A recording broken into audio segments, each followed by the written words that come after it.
Bismillahirrahmanirrahim. Assalamualaikum warahmatullahi wabarakatuh. Bertemu lagi dengan saya Didi Irawan. Kali ini saya akan membahas dua software yang telah kita install sebelumnya. Yang pertama ini adalah saya akan mengenalkan yang namanya R ya. Jadi software R ini tampilannya seperti ini, dan ini adalah beberapa menu barnya ya yang bisa kita gunakan, yang mirip-mirip seperti notepad lah ya, atau ini bisa disebut juga command prompt kalau di Windows, dan terminal tuh seperti di Linux seperti itu ya. Nah di sini kita bisa lihat nih menu bar yang ada di atas ya, ada file, edit, view, dan lain sebagainya, dan ini tools yang bisa digunakan. Nah, ini sangat minim sekali ya yang bisa kita gunakan di sini, dan ini adalah environment-nya atau ruang kerja kita untuk menggunakan R. Ya mirip-mirip seperti command prompt yang sudah saya bilang ya. Nah di sini juga kita bisa menuliskan aritmatika ya, penghitungan, penjumlahan, pengurangan, atau pembagian. Contoh seperti ini ya, 3 ditambah 4. Nah langsung kita enter aja. Nah dia langsung menjumlahkan dengan sangat cepat ya, atau bisa disebut ini seperti kalkulatornya seorang data science atau programmer gitu, sangat cepat sekali. Dan juga bisa kita masukkan atau assessment variable, misalkan seperti ini, angka 1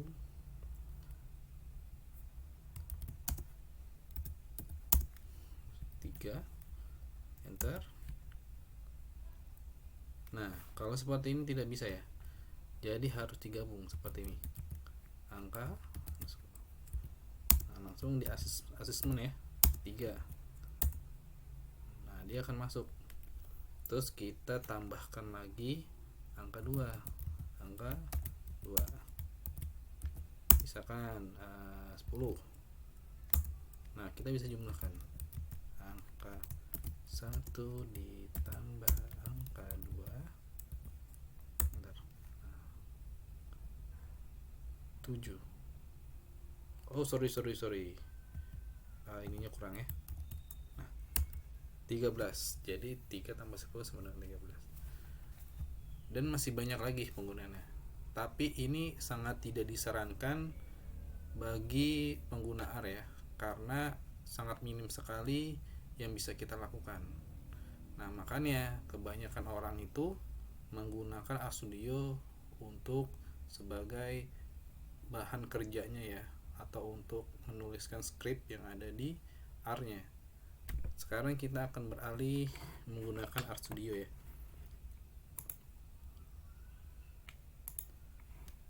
Nah di sini lebih lengkap sekali ya, banyak sekali yang bisa kita lihat, dan ini adalah tampilan dari RStudio. Saya akan menjelaskan dari depan, dari atas dulu, nanti akan kita ikuti ke selanjutnya ya. Nah di sini adalah bagian ya menu bar ya, bisa kita lihat lebih lengkap daripada yang sebelumnya yang up tadi ya. Nah ini ada profil, debug, build. Nah nanti ini bisa kita gunakan sesuai dengan apa yang kita perlukan.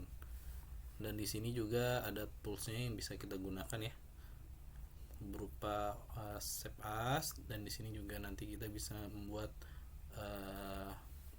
notebook yang baru seperti itu. Nah di sini adalah sebuah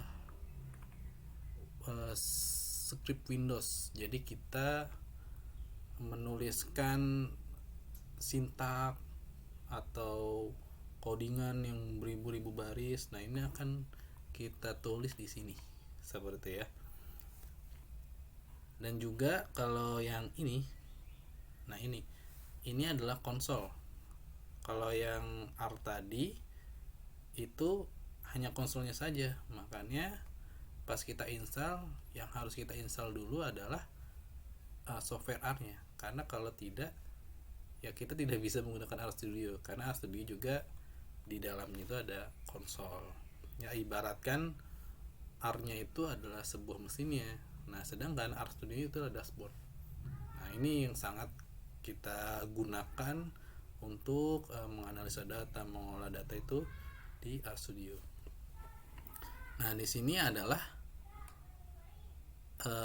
global environment, atau kalau kita membuat sebuah variabel nanti akan ada di sini ya, akan ada di sini.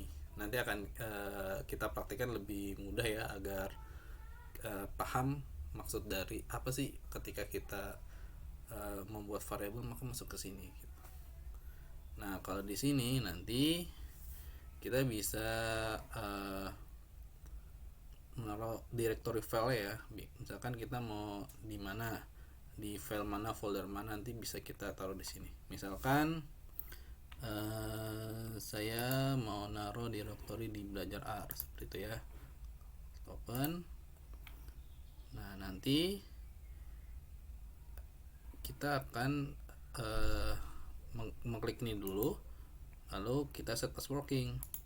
Nah, dia akan berubah nih direktorinya jadi di belajar R. Ketika kita tidak mengubah di sini, dia akan tidak berubah.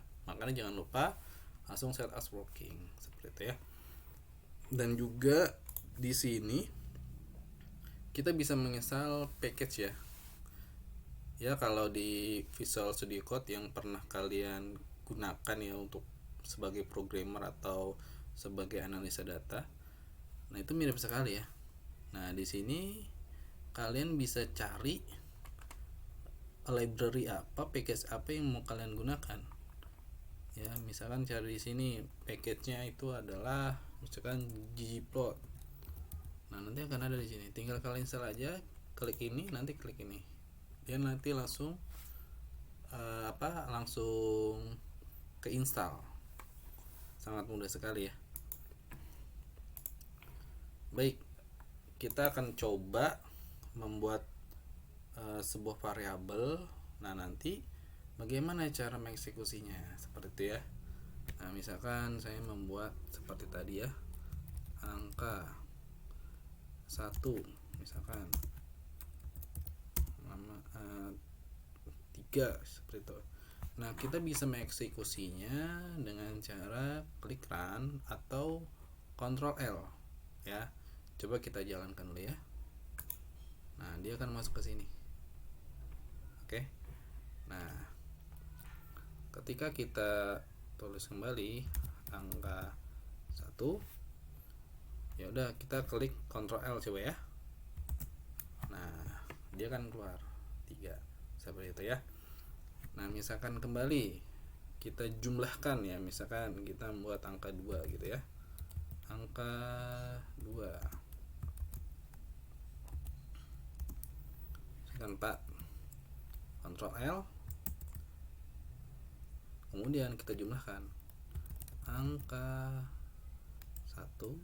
Nah, bagusnya kita tidak perlu menulis semuanya. Nanti RStudio akan mensuggest apa yang akan kita tulis seperti itu ya. Misalkan lagi.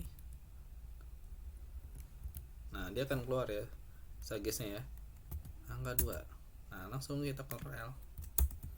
Nah, dia masuk ke angka 2 ya. Nah, dia kan jumlah 7 ya. 3 tambah 4 7 ya.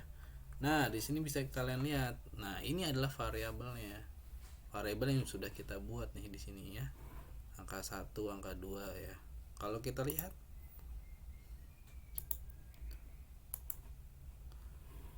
ini adalah angka 3 dan angka 4 seperti itu ya. Nah, ternyata kalau kita nulis di sini juga bisa seperti halnya tadi yang kita gunakan di software R-nya. Angka 2. Ya udah, kalau ini kontrol enter aja. Nah, langsung angka 4 seperti itu. Kalau kita ingin menghapus di sini, itu gampang banget ya. Langsung aja klik Ctrl L. Dia akan hapus seperti itu. Nah, Pak, caranya ini bagaimana untuk menghapus ini? Kita lihat icon sapu di sini, langsung dihapus saja. Seperti itu. Mudah sekali, bukan? Dan satu lagi, kalau kalian merasa, Pak, saya mau seperti Google Colab, Pak, atau Jupyter Notebook, Pak, gitu ya. Bisa aja kita menggunakan cara ini. Nah, nanti kalian klik yang ini, R Notebook. Kita klik. Nah, biasanya kalau masih baru itu dia akan menginstal.